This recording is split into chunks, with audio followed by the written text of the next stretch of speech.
From Connecticut Public Radio in New Haven, this is Seasoned. I'm Chef Plum.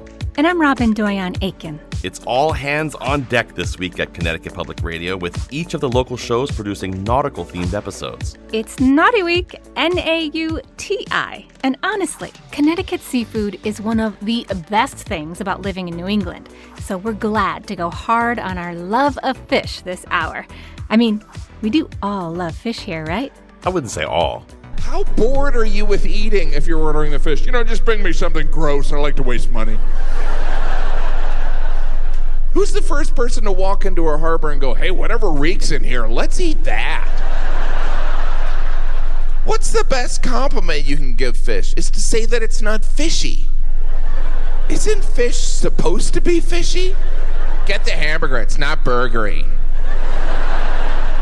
Fishy is an indication something's wrong. Something fishy going on here? No, everything's burgery. That was the comic Jim Gaffigan, of course. Okay, so maybe not everybody loves fish. We do know our listeners love a local chef they can cheer for, though. And we were finally able to hook Chef Reneé Touponce for a conversation. She's known for her innovative work with seafood. And later in the show, I talk with Valentine Thomas, the author of the adventure cookbook Good Catch. She's also a spearfisherwoman. She'll talk about what it's like hunting underwater and share some tips for cooking fish. Plus, we'll get local clam shack recommendations from the author of the book, The Great Clam Cake and Fritter Guide. But first, Chef Reneé Touponce. She is the executive chef at Oyster Club and the Port of Call, a nautical-themed cocktail lounge and restaurant in Mystic. She was the Connecticut Restaurant Association's best chef in 2022. And this past June, Reneé was a James Beard Award finalist in the Best Chef Northeast category. I sat down with Reneé at the Port of Call to talk about her success and her connection to seafood. It's fun to be sitting in here right now where it's like there's so much wood, like the wood on the walls and almost like the little windows that are actually mirrors up by the bar. And it feels like we're on a boat. Yeah, that is the theme. That's what we wanted people to feel like when they walked in here. Most of the wood here at Port of Call is refurbished from the Charles Morgan sailing ship. Wow. So we redid the finish, and that's what the bar top is made out of and the floor underneath us. So we definitely wanted the nautical theme of when you're up here in the Port of Call space, you feel like you're on a ship. And then when you go downstairs to the dive, it's like you're in the bow, you're underneath, and you feel like you're in the bottom of the ship. That's awesome. That's where things get crazy in the dive bar. I got to imagine, because I know the chef community here in Mystic is pretty great. There's some great chefs out here. I mean, you guys all just kind of hang out in the dive and don't tell anybody you're down there? Yeah, for sure. We it's part of the kitchen culture after work. Everybody wants to have a shift drink and unwind from the day. So most of our servers and cooks, will go down there and we'll play vinyl records. And, if there's ever a show or a band playing, we have karaoke, every other weekend we like to have dance with a DJ Marshall, and we like to let our hair down every once in a while. I want to work here. Yeah. That sounds fun. Yeah, it's a good time. We like to have fun. So you've been cooking now for 20 years. I have. But the last few years especially have been a whirlwind of just accolades for you. And you're such a humble, nice human being. I don't think you'll ever say it, but we're all very proud of you. We're proud to have you in the state. It's incredible what you've accomplished and what you've done. Have you had the chance to think about that, just a moment to yourself to think about that success? Honestly, I feel like everything has been happening so fast, especially the last couple of months. June was a lot. We went to Chicago, and then as soon as we came back 2 weeks later, I was lucky enough to have a residency at the James Beard platform space. So very cool. As soon as we came back from Chicago, we got ready to go and do that. And, I'm really looking forward to getting grounded in our spaces again and having a moment of reflection, because I kind of just been full throttle. But there are moments of clarity when I'm around my people and, you look up and you take everything in and you're like, holy cow, how did I get here? And sorry, I get a little emotional about it because I'm super proud of the work that I've done and they're doing. And I'm very, very lucky. So not to keep harping on the emotional part.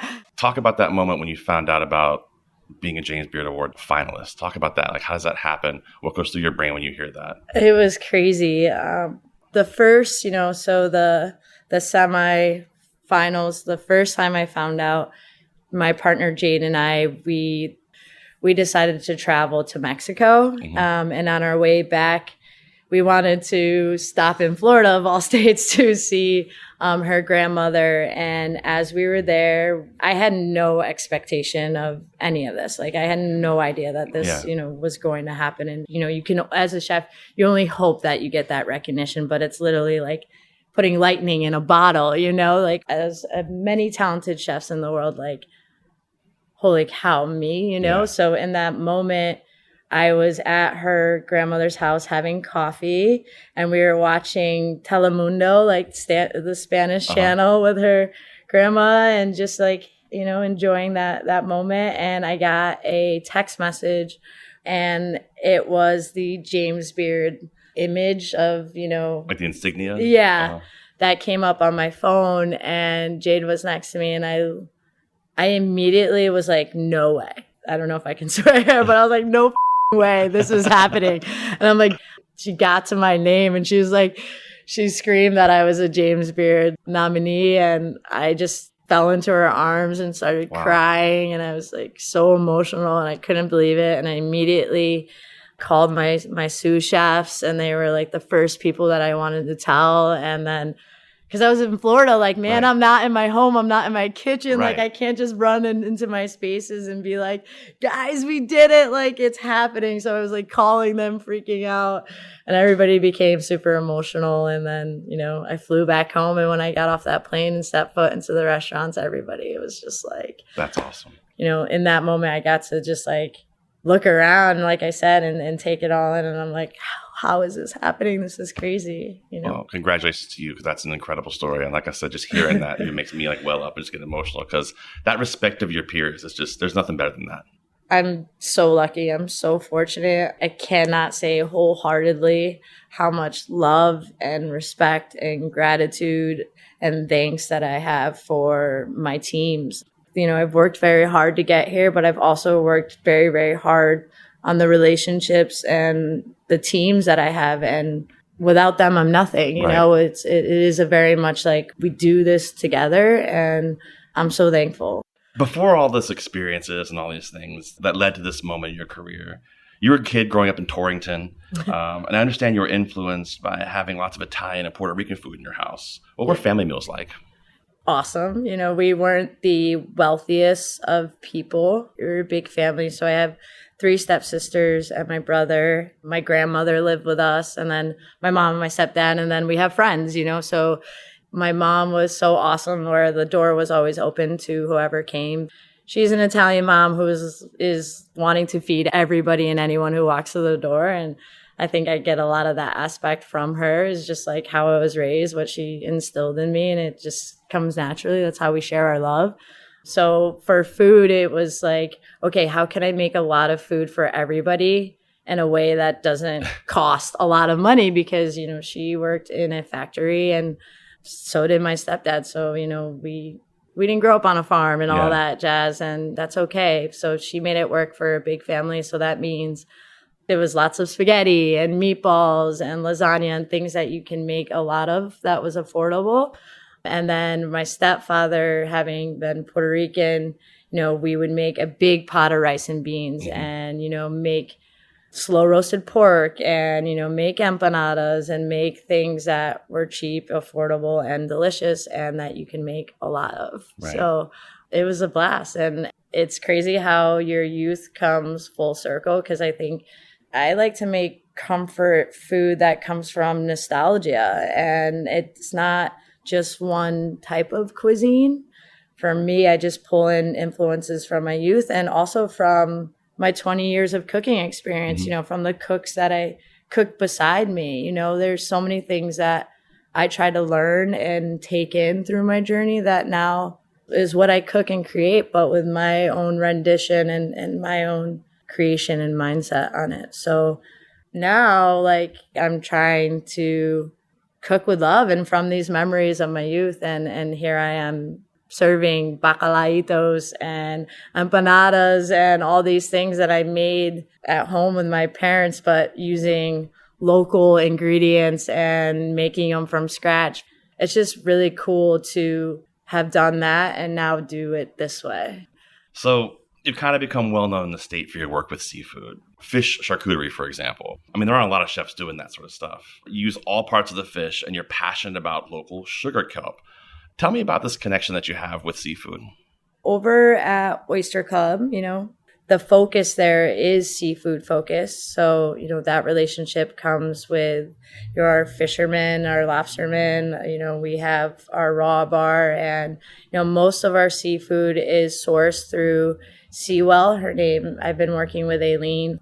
Daily, there will be a boat go out and then she'll send me a list like, okay, this is the fish that we've gotten today. And she'll shoot me a text and let me know, okay, we have monk, we have fluke, we have, striper, we have tile, like whatever lands that day.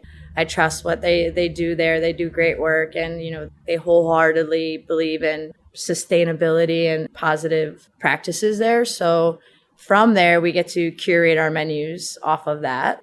On top of that, we have our raw bar. So we have a variety of different oysters and, just to touch on one person's story out of the many oyster farmers that we work with. His name is Will Cedia and he owns Sixpenny Oyster. He started out as a shucker. He has studied aquaculture and is extremely passionate. It's knowing the stories behind where your food comes from too, like I'll go out, him and some of my cooks, whoever wants to, he'll take us out to his oyster farm and we'll harvest oysters with him that morning and then they'll be on the raw bar within like 4 hours. Like Amazing. How cool and how fresh is that? And it's coming from someone that I respect and know how passionate they are. And same is true for, Susie from Stonington Kelp. She takes me out on the boat whenever I just need to like get some zen or let's go out on the water and let's harvest some kelp. And, it's just those relationships that you build with your farmers and knowing where the product is coming from, understanding the work and their passion, right? It makes you have respect for knowing where your ingredient comes from, all the work that they've put into it. I want to do that justice by sharing their product with the world and then making sure that I use every aspect of it. So I have a deep passion for butchering whole animals and whole fish. It's just something that I spend a lot of time butchering and breaking down whole animals and having that same love for animals that I do for fish, like thinking creatively, okay, how can I use the head like I would use the head on a pig and make head cheese, Right. but make fish head cheese? Or how can I make a pork and beef sausage from the scraps and trimming with fish scrap? Or how can I turn the end half of a tuna tail into prosciutto? Like letting my mind work in that way as it would for a whole animal. And when that moment happened, everything just changed, right? When you start to think about fish differently in that way, that's when you open the door to other aspects to your food, and then through experimenting, even with like taking a belly and curing it and then smoking it and treating it as bacon, as you would for pork belly, you do that with tuna belly, right? It's just really cool. It's just through experimenting and testing, how much salt, how much sugar, how long can this cure for before it becomes too salty? Like we practice and practice and practice. And now we have set recipes that we've been working on this for 4 or 5 years that now I know this amount of salt or this amount of cure or different techniques or styles. You got it figured out. You got it figured out. That comes through being big nerds, like I said, so it's just respecting the whole animal, the whole fish, the whole vegetable, and really, really utilizing as much as you can, because that's part of being a good chef too, is like turning waste into gold, right? Right. It's funny because when you go to somebody's house, you bring a bottle of champagne, you bring something. When we got here, I brought Chef a tuna belly because I had some. I was like, here, I got you this. It's very Thank random. you for that. The wheels are already turning. Yeah, right. But the things you can do with it, you're right, which is so fun. It sounds like almost that butchery, that making charcuterie, that figuring out what you can do with it kind of is a Zen moment for you too. Yeah, I love it. I love it so much. What's some of your favorite stuff to cook here in the state that you think we get here that maybe other places don't have that is nearly as good as we have? Definitely our seafood is insane. Oysters are I love our oysters so much. They're so fresh. They're so delicious. I can't get enough of them. There's also the land that we're surrounded by. So, we are fortunate to have all 4 seasons where we can do foraging, there's ramps, there's mushrooms, there's, we're spoiled, and I don't take any of it for granted. I love it. Is there a fish that when you talk to you're using text message, okay, this is what they've got today, and they say, hey, we've got this, you're like, awesome, I'm so excited to have that. I'm obsessed with tuna. I love tuna so much. I definitely love blackfish, or delicious. Or when dory comes in, John Dory, that's for a limited amount of time, or anytime we get tile fish in. We always work with fluke and monk because that's our, most sustainable fish to this area. That's pretty much year round. I really love working with squid. People don't say that very often. That's interesting. Yeah, I love squid. If you ever have the opportunity to go squid fishing, it's really cool. Thinking about squid in a way that's different textures rather than just fried calamari or whatever is delicious. But there are different aspects like grilling it or even I've done a ceviche with it or, even a squid salad where you can cut it and you can poach it. You can quickly saute it. You can fry it. You can julienne it. You can play with the shapes and textures and, it's awesome. The difference in squid from what people think about those frozen boxes of squid versus when you get it locally from somebody, the texture is totally different. It's totally different. Yeah. It's so much, less chewy. It's interesting. I think it's delicious. It's amazing. Crabbing right now, blue crabbing around here is definitely a thing. I've had the opportunity of doing that where you go out on late at night and either you just have a net. Some people set up a net and you have a bucket and you go late at night when the tides are low and you literally just scoop blue crabs out the water and then throw them in a bucket and then you go back and throw some Old Bay on them and you steam them and you just eat them fresh right out the pot. Delicious. That's what we're stepping into right now here as locals is blue crabbing season is coming up. It's right now. Celebrating it almost when you can do that with friends on a big pot of crab, right? Yeah, I love it. Is there a fish you wish more people, even not so much restaurant people, even just home cooks paid more attention to it because it's sustainable, it's delicious, maybe a little underappreciated? Definitely monkfish. But they're so ugly. That's the thing, right? Really Everybody ugly. I've seen some of our guests. Sometimes people that don't know what monkfish is at the restaurant, they'll Google it, right? They'll be and I've had witness or overheard one of my servers be even though it's not the prettiest fish, it's absolutely delicious. Amazing and it's delicious. True. It's so diverse. It's sweet and it's delicate. Some people say it's the poor man's lobster, but the different things that you can do with it is phenomenal. Holds up on a grill, it doesn't fall apart. Right. It's very forgiving. You can pan sear it and, slice it and just serve it that way. We've also take the cut and you butterfly it and you pound it and then we bread it and kind of do a katsu or a cutlet style. Ooh, okay. You can also poach it.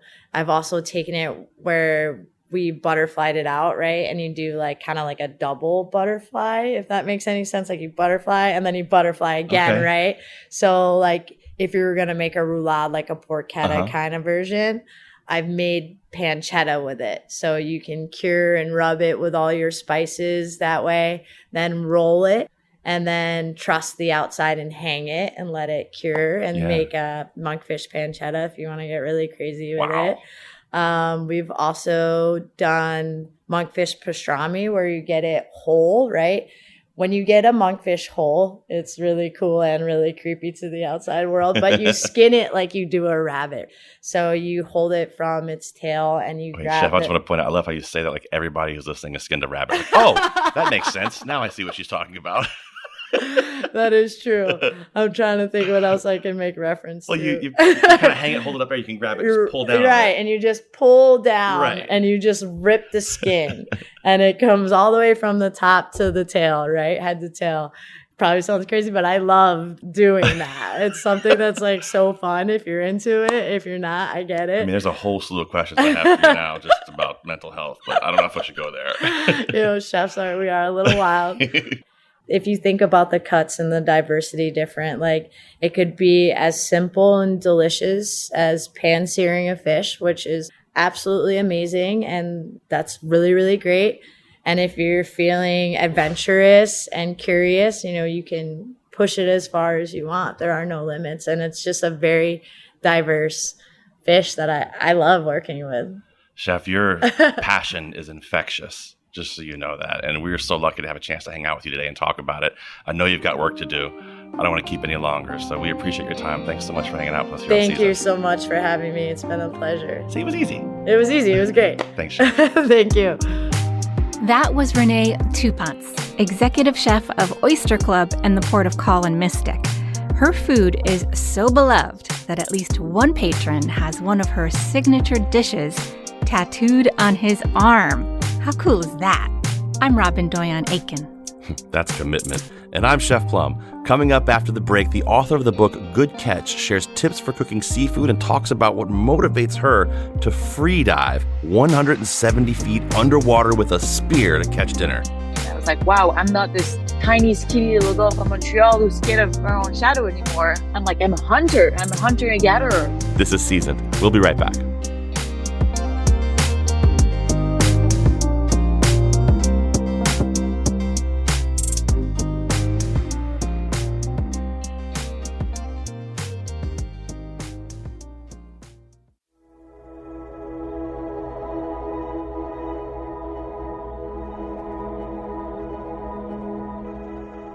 Welcome back to Seasoned, everyone. I'm Chef Plum. And I'm Robin Doyon-Aiken. Our next guest is Valentine Thomas, a spearfisherwoman and an ocean conservationist. She's the author of Good Catch, a guide to sustainable fish and seafood with recipes from the world's oceans. Valentine was born and raised in Montreal, Canada, and her work has led her to fishing destinations like Louisiana, Florida, California, New York, Mexico, France, and the Bahamas. I spoke with Valentine while she was between flights at a Florida airport. When you spend much of your time free diving 170 feet below the surface of the world's oceans, you have to spend quite a bit of time 35,000 feet in the air.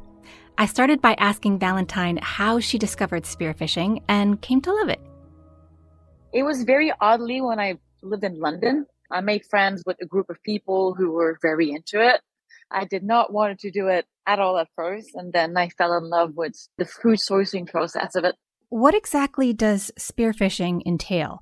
Do you use special spears for different fish? Is there like an ideal place to pierce the fish's body? Like, how does it work? So basically, I think the most important thing is that we hold our breath. So we're not using a tank. So we do everything while free diving. So what you do is you basically at the surface of the water, you breathe up to make yourself super calm.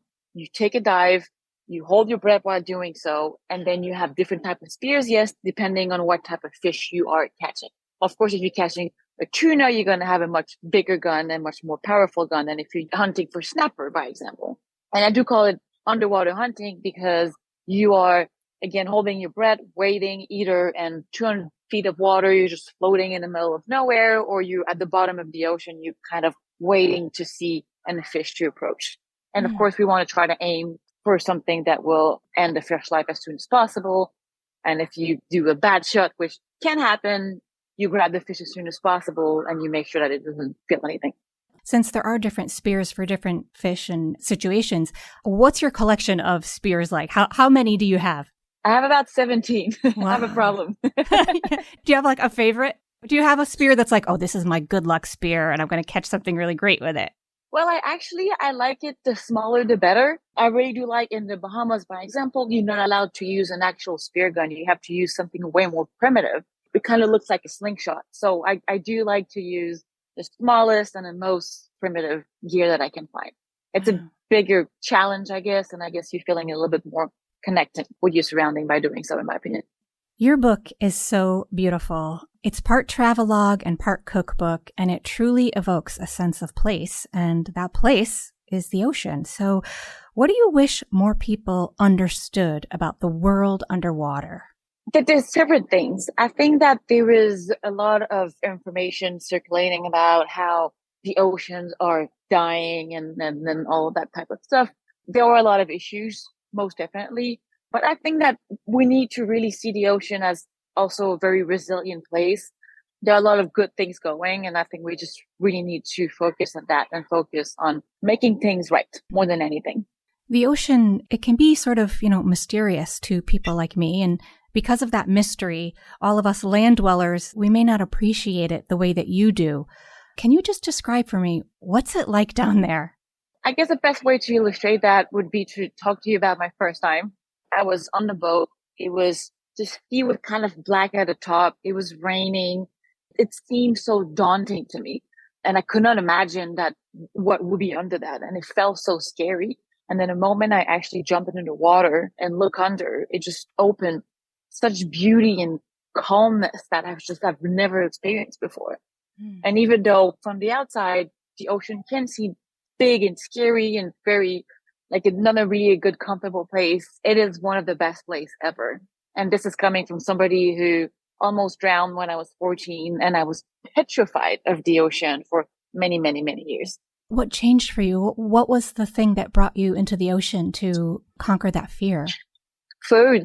My first time spearfishing, I was so nervous and I was borderline having a panic attack, and I was not comfortable. But I fell in love with being humble by the fact that I was in the ocean, catching my own food, and then coming back on the beach on that first day with the first fish I ever caught.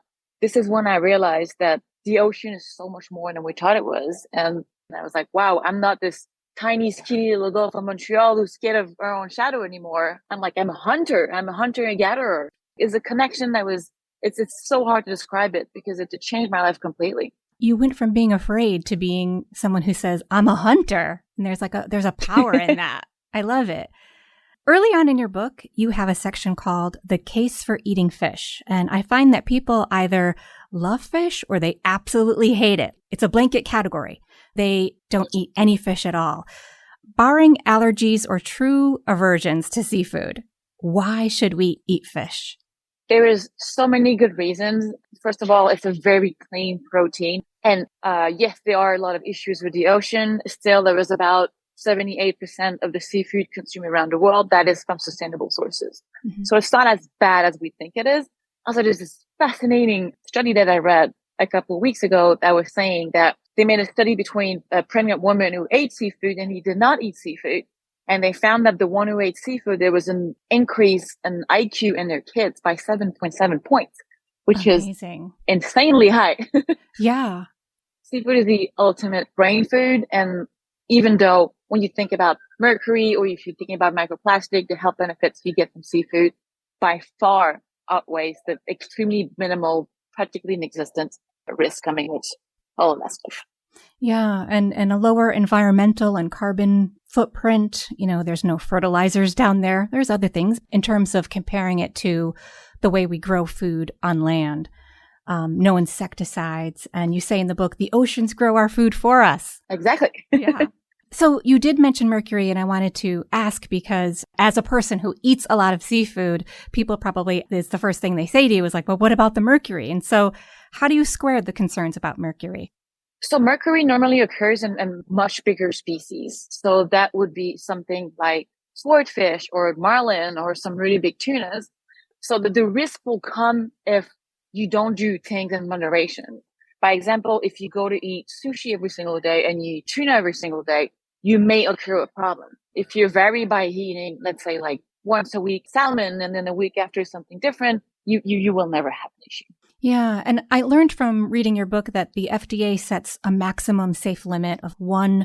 They do this in parts per million, and like 1 parts per million is the safe limit. And most seafood, swordfish maybe comes close to 1 parts per million, but most seafood, the ones that are like really commonly eaten, like shrimp and scallops and oysters and anchovies, salmon, crabs, and tuna, those things are especially compared to swordfish, relatively low in those parts per million. So you have to eat so much of it to have any sort of impact from the mercury. Am I correct about that? Exactly. And even then, you would get mercury poisoning, let's say if you eat something that's swordfish that has very high concentration, but you would still need to eat swordfish, let's say 4 or 5 times a week for a few months. Yeah, and that's a lot of swordfish. It's a lot of swordfish. Yeah. Comparatively speaking, the United States is a leader when it comes to ocean sustainability, but if we want our children and our children's children to have access to the same fish that we eat today, we just have to do some research about where our fish is coming from, right?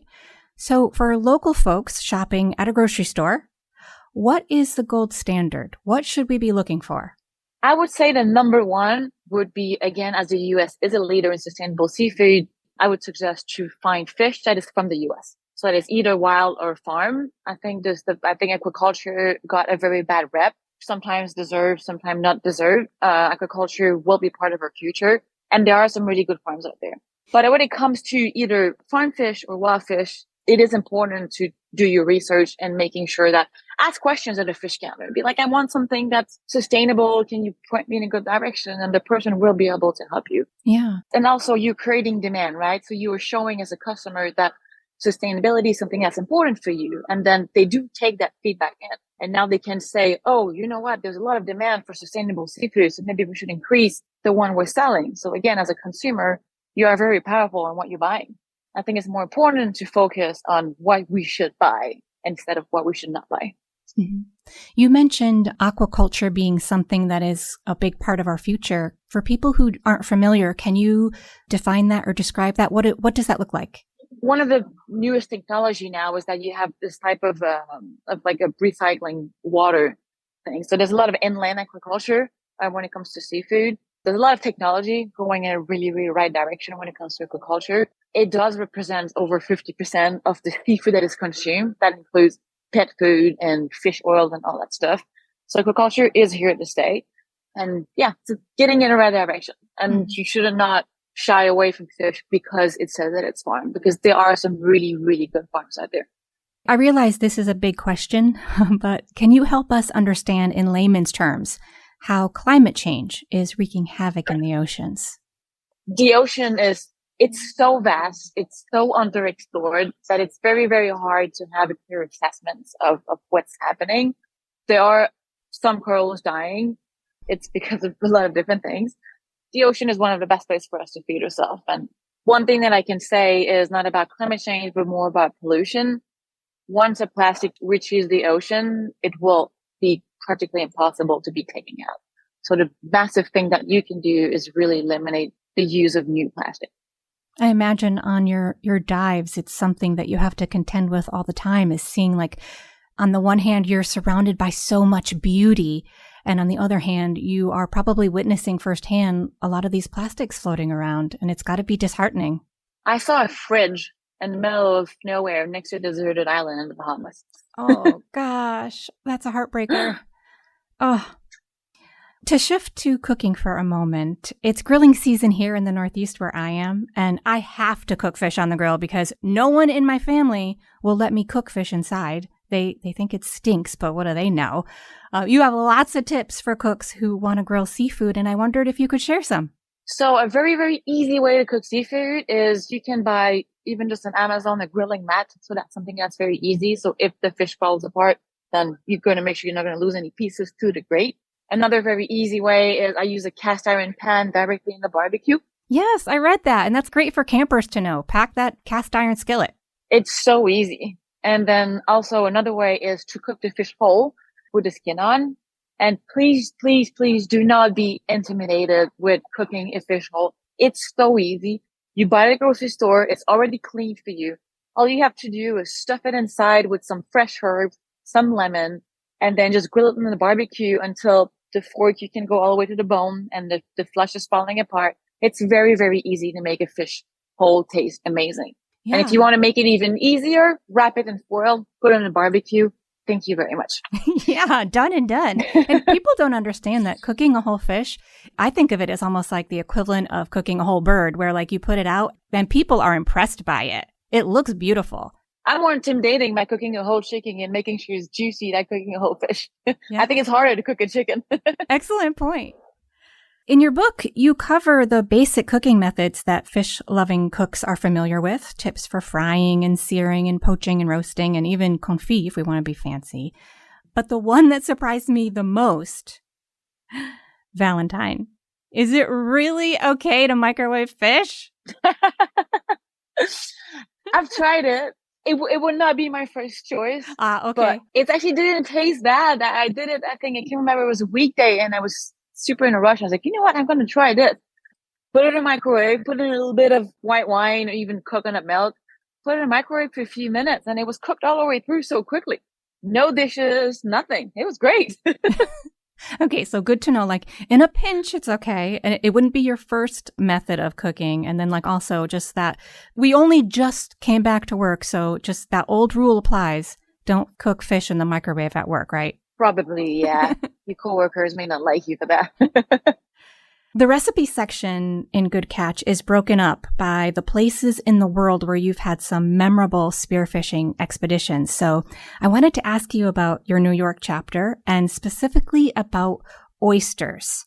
So I should just mention that Connecticut has a robust oyster scene here, and it's some of the best oysters in the world. Valentine, I promise, if you come, you need to have our oysters. Talk to me about these beneficial and delicious creatures. Oysters are probably the best seafood you can eat in terms of pretty much everything. First of all, you don't need to feed them.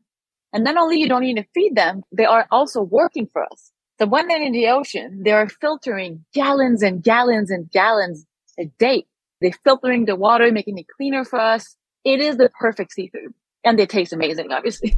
Yeah, they're like great for the oceans and they taste delicious too. Yeah. You could tell the same about mussels too.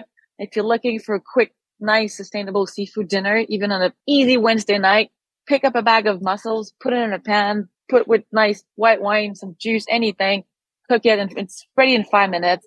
Fantastic protocol. So same thing as oysters, beautiful for the ocean too. Anytime you're making fish, cooking it in some wine, or you mentioned coconut milk before, I love that so much. It's with fish, butter, wine, coconut milk. You're always going to be fine. Mm-hmm. One of the recipes that stood out to me was your fish puttanesca, and it's really pretty, and it has a family backstory to it. You want to share it? Yeah, so basically, my dad worked from home, and my mom worked a lot, so my dad was in charge of doing the weekly meal for my sister and I, and very luckily he used to make that. He used to throw up the tomato can and with some fish and some lemon, throw it in the oven. It was just an easy week meal for us. And I just remember being one of my favorites growing up. So when I did the book, I just really wanted to take my twist on it, but really kind of make a tribute to my dad on that one. I love it. And it's simple too. I mean, there are recipes in the book that look gorgeous and fancy and like, oh, you could tell that you are someone who is an advanced cook. But it's good to know too that there are a lot of really simple recipes in this book that people can cook on the weeknights too. And they make a really great meal. One of my main missions with that book was to make seafood accessible. So a lot of the recipes are easy to make with not a lot of ingredients. A lot of people feel pretty intimidated when it comes to cooking seafood. I want to create a fish Bible that everybody would have access to all the information that I knew about it, and that way they can have the tools to cook it easily at home. I really appreciate your work and how deeply you care about the ocean and its food. Thank you. Of course. Thank you so much for having me again. My pleasure. And do please come to Connecticut and try our oysters. Oh, yes, please. You will not have to tell me twice. That was spearfisherwoman Valentine Thomas. She's the author of Good Catch, a guide to sustainable fish and seafood with recipes from the world's oceans. Want to take a stab at a few recipes from the book? We've got Valentine's fish puttanesca, oysters 3 ways, and a seafood-studded corn chowder that would be absolutely perfect right now. I'm Robin Doyon-Aiken. And I'm Chef Plum. You can make that chowder with any flaky white fish, so go to the market and see what looks good. Find links to the recipes on our show page or go to ctpublic.org/recipes. We're going to take a short break, but when we come back, Clam Shacks. You're listening to Seasoned on Connecticut Public Radio. We'll be right back.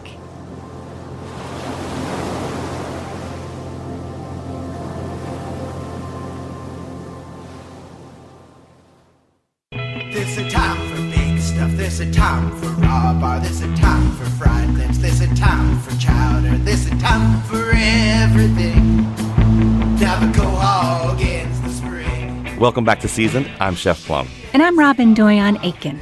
Connecticut's famous for its seafood shacks. And while lobster is the big draw there, clams have a cult following too. Our next guest is Carolyn Wyman. She's the author of books about Spam, chocolate chip cookies, Philly cheesesteaks, and Jell-O. Her latest book is The Great Clam Cake and Fritter Guide: Why We Love Them, How to Make Them, and Where to Find Them from Maine to Virginia. Carolyn, welcome to Season. Thanks for joining us for a few minutes. Glad to be here. Let's start with a line from the book's subtitle. Why do people love clam cakes and fritters so much? Well, they're fried. Fried foods taste great. And in some cases, the best shacks, they're using lard, which is the best kind of fried food, right? That's true. They're clams in an accessible form instead of like steamed or fried with the bellies. You know, a lot of people have issues with that, too strongly flavored or whatever. You know, clam cakes sometimes hardly have any clam at all in them. And they're sort of like training wheels for fish in a way, or certainly for clams. And they're cheap, usually the cheapest thing on a seafood shack's menu. Probably the most important thing, actually, is it's a summer food. It's usually of a certain time and place, vacations, amusement parks, outside, with your family, served in a big communal plate or basket. It's the vacation experience plus the camaraderie with your family and friends. In a way, it's almost like barbecue or that kind of outdoor food. I think it's just festive and delicious, too. I can't agree more. I feel like in summertime when I'm finally having a clam cake or a fritter, it's definitely summertime. What could be better? Clam cake and fritter styles differ depending on where you are in New England. Can you describe some of the signature hallmarks of these cultish summer staples by region? Like, how is Rhode Island different than Connecticut, different than Massachusetts? There's three main kinds of clam cakes and fritters. There's the Maine style, the Virginia kind of southern style, which are like pancakes. The Maine style is almost like crab cakes, like a fried patty. The southern New England style, I mean, it is basically a fried dough ball. You know, like I think of it as a savory donut hole. That's kind of what it is with the clam flavor. But, you know, Rhode Island is the epicenter. And the further you get from Rhode Island, the more variations you see in terms of, well, one big thing is even what it's called. In Massachusetts and Connecticut, traditionally called a fritter. In Rhode Island, especially old Rhode Islanders like myself, that is heresy. If someone comes into Rhode Island to buy a clam cake and calls it a fritter, you know immediately they are not a Rhode Islander. But history research for my book, it's actually not heresy because some of the very best traditional places like Aunt Carrie's and Crescent Park did call them fritters historically. So there's precedent for it. So you needn't feel too bad if you're a Connecticut or Massachusetts person. You have some credibility calling them fritters. But the further away you get from Rhode Island, I think what you find is more spices. People are like, this is a little boring, you know, but I don't think it's boring as a native New Englander, a native Rhode Islander, that it's kind of a classic New England food, but it's pure and done well, incredibly good. But when you get to Connecticut, a lot of times they'll put onion, they'll put various hot sauces or hot, you know, spice it up basically. And also how they serve them. You know, again, being this snobbish Rhode Islander, you know, I went to one stand in Massachusetts and they put, there's a big plate of clam cakes, appropriately enough, but then they stuck a fork in it, in one of them. Like, what slice? You know, it's like, it's done. Stick a fork in it. You would never see that around. You eat it with bare hands. Come on, this is primitive food. I love this. It's like telling a Connecticut person to eat a piece of pizza with a fork. What are you talking about? We don't do that. What's wrong with you? What's wrong with you? Right, exactly. You need the little grease on your fingers. It's good for you, right? Right. So now we know that clams were part of the diet of indigenous peoples here. And I read in your book that they used the prettiest clam shells to make wampum beads for ceremonial wear and used to be used as currency. But New England colonists were slow to understand the value of clams as food. When did the tide change and the first clam bakes and clam shacks start popping up in New England? Yeah, a lot of people think New Englanders clams, right? That Sure. We love clams, but that traditionally was not the case. I mean, the Pilgrims were like, we want meat like we had in England. The first started to see the value of clams really as bait for cod, and They didn't like cod either, but they were able to sell the cod. So it was useful in that way. Like 100 years after the Pilgrims landed, there were celebrations about how the white people came here and how well they did. And it was kind of this, creative reimagining of how well it went at the beginning. Mm-hmm. And so they said, well, yeah, the Pilgrims and the Indians, they ate the clams and the shellfish together. And they would have these, in 1720, they would have these feasts of the shells. So they would have these dinners, and it was like, yeah, let's celebrate the Pilgrims being here and adapting so well to their homeland, which was probably not true. But so that's when New Englanders started eating clams.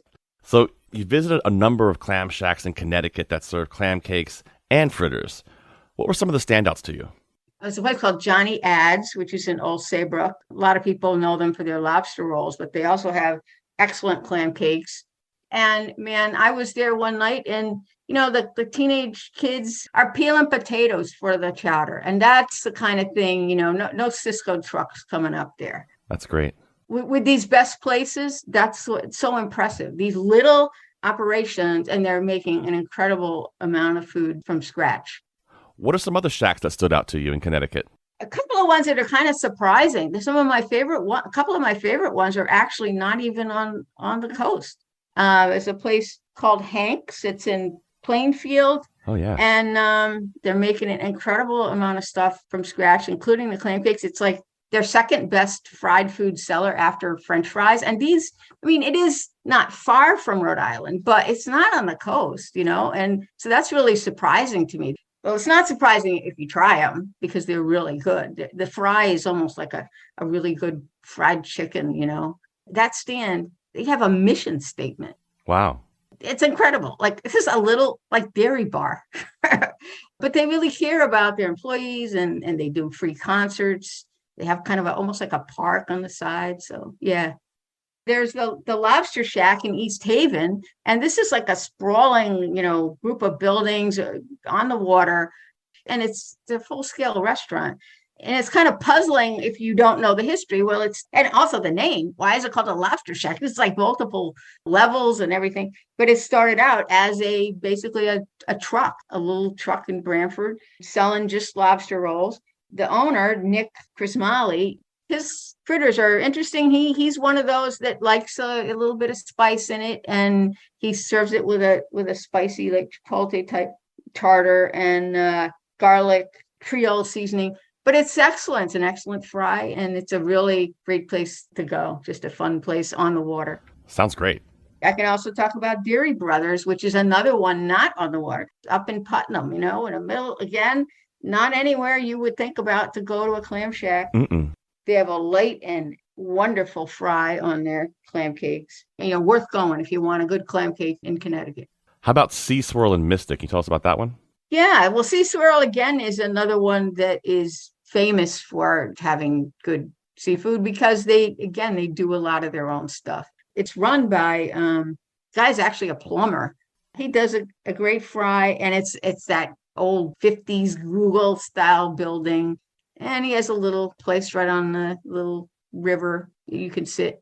How about an all-time favorite spot for clams you'd recommend to anyone traveling around New England who happens to just love a great seafood shack? And it doesn't have to be in Connecticut. Aunt Carrie's in Rhode Island. Probably the closest thing to go into one of those shore resorts from the 1800s, the mid-1800s. It's a simple building it's the same building as it opened in 1924. Same family runs it. And clam cakes that have all the crunchy profusions, which is an art in and of itself. And they just do so many things well. I'm also a sweets person, as you know, from the chocolate chip cookie book.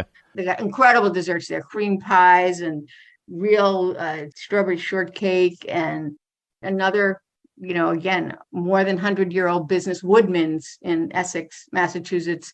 They're famous supposedly for inventing the fried clam. That maybe they popularized it, but that was like 1916. That was more than half a century. Clam fritters and cakes had been around, and they still make them. And theirs is almost like eating a clam cake with a fried clam stuck on the outside. Wow. The profusions, the little things. It's like two great foods in one. And again, the cheapest thing on the menu. I mean, what a bargain. It tastes so good. If you buy fried clams there, you're going to be putting out some serious shell. I think it's $2.50 for 3 or something, for clam cakes. I see what you did there. Some serious shell. Nicely done. Carolyn, you've got me wanting some clam cakes, some clam fritters, some French fries. Can't wait to make a trip down to the shoreline or some of these great places you talked about. Thanks so much for hanging out with us. We really, really appreciate you taking the time. We hope you have a great rest of your summer, and you never know, might bump into a shack down the road somewhere. That'd be great. Thanks, Carolyn. Thank you. That was Carolyn Wyman, author of The Great Clam Cake and Fritter Guide. Carolyn will be at Aunt Carrie's in Narragansett, Rhode Island on Thursday, August 3rd, signing books at a free concert with Quahog Joe, a professional quahogger and musician who sings songs about clams. You heard one of them at the beginning of this segment. We'll link to Carolyn's website on our site, ctpublic.org/seasoned, and go to our site to get recipes from Valentine Thomas's book, Good Catch. Dive into all of the nautical-themed stories airing this week on Connecticut Public's original talk shows by visiting ctpublic.org/naughtyweek. And remember, it's NAUTI. I'm Robin Doyon-Aiken. Seasoned is produced by me and Katie Tolersky, Meg Dalton, Catrice Claudio, Stephanie Stender, Tegan Engel, Meg Fitzgerald, Sabrina Herrera. I'm Chef Plum, and our summer interns are Stacey Addo and Carol Chen. To keep up with the latest on Seasoned, follow at CT Public on Facebook, Instagram, and TikTok. And we're at WNPR on Twitter. Or follow the hashtag SeasonedCT on all platforms. Catch this and past episodes of Seasoned wherever you get your podcasts. And subscribe so you never miss an episode. We'd love it if you rate us on Apple Podcasts too. It'll help other food lovers find us. Thanks for listening, everybody.